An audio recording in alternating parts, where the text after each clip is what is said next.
ആലപ്പുഴയിലെ ഭരണിക്കാവ് പഞ്ചായത്തിൽ വീണ്ടും തെരുവുനായാക്രമണം. 3 പേർക്ക് നായയുടെ കടിയേറ്റു. കഴിഞ്ഞ ദിവസം 9 വയസ്സുകാരെ കടിച്ച അതേ നായാണ് വീണ്ടും 3 പേരെ കടിച്ചത്. കണ്ണൂരിലെ കണ്ണാടിപ്പറമ്പിലും തെരുവുനായ ആക്രമണം ഉണ്ടായിട്ടുണ്ട്. വയോധികയുടെ ചുണ്ടും കവിളും നായ കടിച്ചു പറിച്ചു. കൂടുതൽ വിവരങ്ങളുമായി ആലപ്പുഴയിൽ നിന്നും ദേവൻ എം.പിയും കണ്ണൂരിൽ നിന്ന് നിഖിൽ അളവൂരും ചേരുകയാണ്. ആദ്യം പോകുന്നത് ദേവനിലേക്കാണ്. ദേവൻ, കഴിഞ്ഞ ദിവസം സമാനമായ സാഹചര്യം ഉണ്ടായതിന് പിറകെയാണിപ്പോൾ വീണ്ടും അതേ നായ വീണ്ടും ആക്രമണം നടത്തിയിരിക്കുന്നത്. എന്താണ്, എപ്പോഴാണ് ഈ സംഭവങ്ങൾ ഉണ്ടാവുന്നത്?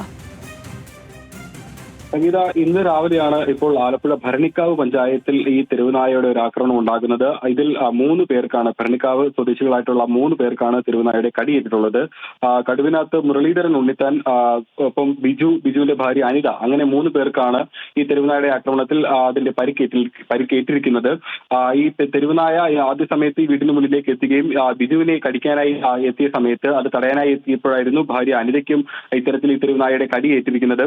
കഴിഞ്ഞ ദിവസവും ഇന്നലെയും ഇതേ നായ ഈ സമീപ പ്രദേശങ്ങളിൽ ഒരു പരിഭ്രാന്തി സൃഷ്ടിക്കുകയും ഒപ്പം തന്നെ 9 വയസ്സുകാരിയായിട്ടുള്ള ദയ എന്ന വിദ്യാർത്ഥിയെയും ഈ നായ കടിച്ചിരുന്നു. ദയയുടെ കഴുത്തിലും ചുണ്ടിലുമായിട്ടായിരുന്നു ഈ നായയുടെ കടിയേറ്റിരിക്കുന്നത്. ഇന്നിപ്പോൾ ഈ പരിക്കേറ്റിരിക്കുന്ന 3 പേരെയും ഇപ്പോൾ കായംകുളം താലൂക്ക് ആശുപത്രിയിൽ പ്രവേശിപ്പിച്ചിട്ടുണ്ട്.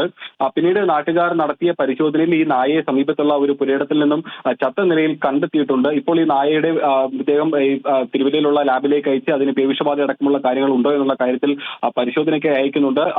ഏതായാലും ഈ പരിക്കേറ്റവർക്ക് എല്ലാവർക്കും തന്നെ ഇപ്പോൾ പ്രാഥമിക ചികിത്സ നൽകിയിട്ടുണ്ട്. ഒപ്പം തന്നെ കഴിഞ്ഞ കുറച്ച് ദിവസങ്ങളായി ആലപ്പുഴയുടെ വിവിധ മേഖലകളിൽ, കായംകുളത്തും ഒപ്പം തന്നെ ഭരണിക്കാവും നൂറിനാടും വള്ളിക്കുന്നും അടക്കമുള്ള വിവിധ മേഖലകളിൽ തെരുവുനായയുടെ ശല്യം രൂക്ഷമായി തുടരുന്നതും ഈ ആളുകളിൽ ഒരു ഭ്രാന്തി ഉണ്ടാക്കുന്നുണ്ട്. സംഗീത. ശരി ദേവൻ, കണ്ണൂരിലും വിഭിന്നമായ സാഹചര്യമല്ല. കഴിഞ്ഞ ദിവസം 2 ദിവസങ്ങളിലായി 77ഓളം ആൾക്കാരെ നായ കടിച്ച സാഹചര്യം കണ്ണൂരുണ്ടായിരുന്നു. അതിന് പിന്നാലെയാണ് ഇപ്പോൾ കണ്ണാടിപ്പറമ്പിലും തെരുവുനായ ആക്രമണം ഉണ്ടായിരിക്കുന്നത്. നിഖിൽ അളവൂരുണ്ട്. നിഖിൽ, ഇപ്പോൾ ഏറ്റവും ഒടുവിലായി ഉണ്ടായിരിക്കുന്ന സംഭവത്തിൽ വയോധികയുടെ ചുണ്ടും കവിളും നായ കടിച്ചു പറിച്ചിരിക്കുകയാണ്. അധികാരികളുടെ ഒരു ഇടപെടൽ ഇക്കാര്യത്തിൽ എത്തരത്തിലാണ്? എന്തായിരുന്നു സംഭവം?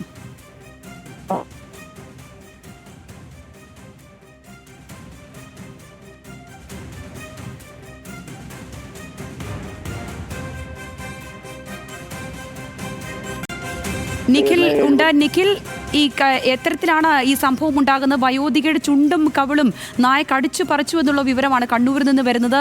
എപ്പോഴായിരുന്നു ഈ സംഭവം? അധികാരികളുടെ ശ്രദ്ധയിൽ ഇത് പെട്ടിട്ടില്ലേ ഈ സംഭവങ്ങളൊന്നും? തുടർച്ചയായ ദിവസങ്ങളായി ഇത്തരം സംഭവങ്ങൾ ആവർത്തിക്കപ്പെടുകയാണല്ലോ.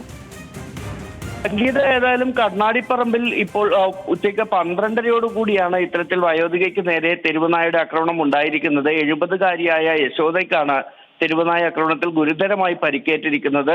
ഇവരുടെ മുഖത്താണ് കടിയേറ്റത്. കവിളും ചുണ്ടും നായ കടിച്ചെടുക്കുകയായിരുന്നു. ഇറച്ചി കടിച്ചെടുത്ത് നായ അവിടെ നിന്ന് ഓടിപ്പോയി എന്നാണ് പ്രദേശവാസികൾ പറയുന്നത്. അത്രത്തോളം ഭീകരമായത് അന്തരീക്ഷമായിരുന്നു അവിടെ ഉണ്ടായിരുന്നതെന്ന് പറയുന്നു.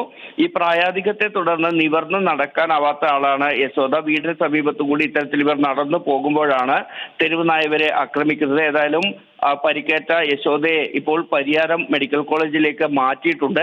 ഈ പ്രദേശത്ത് 2 സ്കൂളുകൾ പ്രവർത്തിക്കുന്നുണ്ട്. ഈ സ്കൂളുകളിലെ കുട്ടികളെ ക്ലാസുകളിൽ നിന്ന് പുറത്ത് ഇറങ്ങരുത് എന്നതുൾപ്പെടെയുള്ള നിർദ്ദേശങ്ങൾ ഇപ്പോൾ അവിടെ നൽകിയിട്ടുണ്ട് എന്നതാണ് അറിയാൻ സാധിക്കുന്നത്. ഈ നായയെ കണ്ടെത്തുന്നതിന് വേണ്ടി നാട്ടുകാരുടെ നേതൃത്വത്തിൽ പ്രദേശത്ത് തിരച്ചിൽ നടത്തുന്നുമുണ്ട്.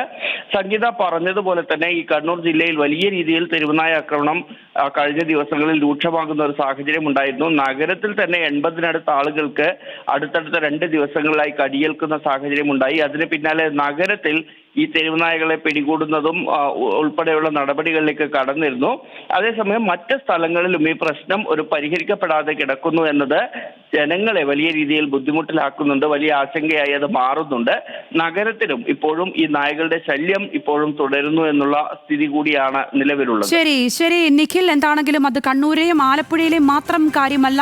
സംസ്ഥാനത്തൊട്ടാകെ തെരുവുനായ ആക്രമണം വലിയ രീതിയിൽ രൂക്ഷമായിരിക്കുന്ന സാഹചര്യമാണ്. ഓരോ ദിവസവും കാണുന്നത് പ്രായഭേദമന്യേ കുട്ടികളെ അടക്കമൊക്കെ തെരുവുനായകൾ കടിച്ചു കീറുന്നതാണ് നമ്മൾ കാണുന്നത്. ആലപ്പുഴയിൽ നിന്നും കണ്ണൂരിൽ നിന്നുമാണ് ഇന്ന് വിശദാംശങ്ങൾ വന്നത്.